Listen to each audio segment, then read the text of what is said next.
Merosotnya kondisi ekonomi di masa pandemi COVID-19 mendorong pemerintah melakukan upaya penstabilan keadaan. Salah satu langkah yang diambil adalah pembangunan infrastruktur pariwisata.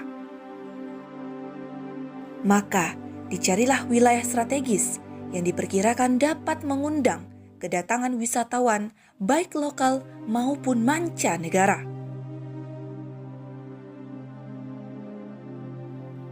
Wilayah yang termasuk menjadi sasaran adalah wilayah Kepulauan Mentawai yang memang memiliki keindahan alam yang menyejukkan mata.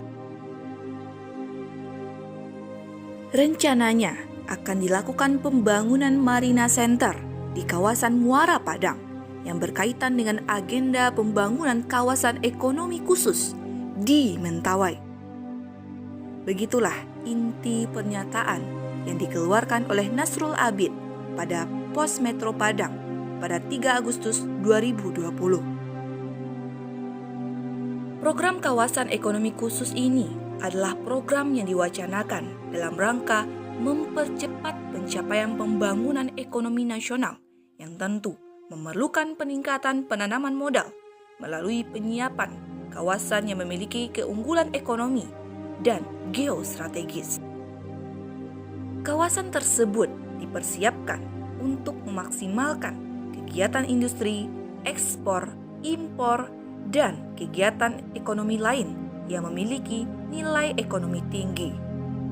Pengembangan kawasan ekonomi khusus bertujuan untuk mempercepat perkembangan daerah dan sebagai model terobosan pengembangan kawasan untuk pertumbuhan ekonomi, antara lain industri, pariwisata, dan perdagangan, sehingga dapat meningkatkan lapangan pekerjaan.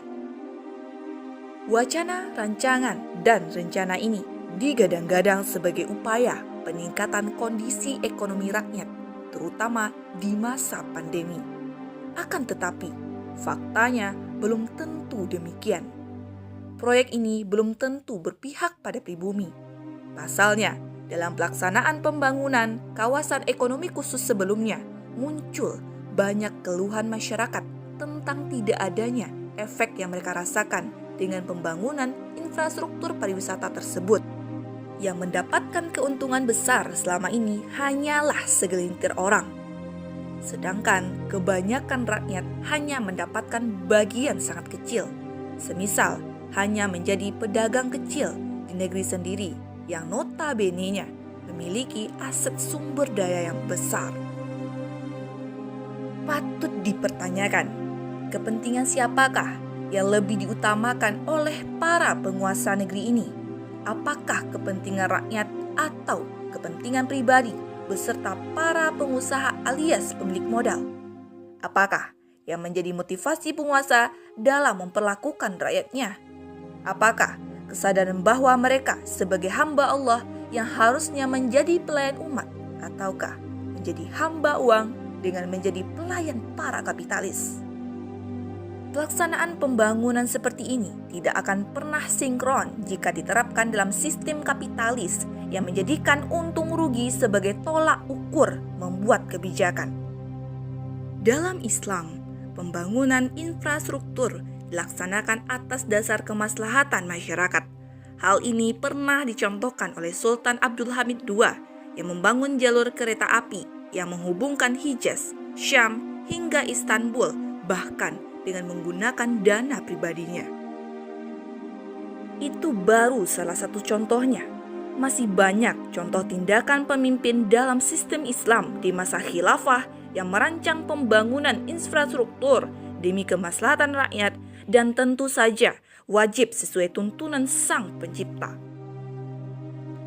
Negara akan berupaya agar pelaksanaan pembangunan infrastruktur dimulai dari rancangan pembangunan, proses sampai pemanfaatannya tidak melibatkan intervensi asing, sehingga negara bisa mengoptimalkan pemanfaatan potensi sumber daya alam dan sumber daya manusia sesuai syariahnya.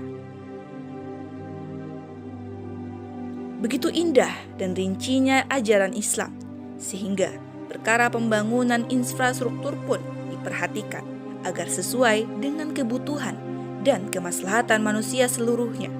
Karena Islam adalah rahmatan lil alamin, maka sudah pastilah aturannya akan membawa kemaslahatan untuk semua manusia, bahkan seluruh alam semesta.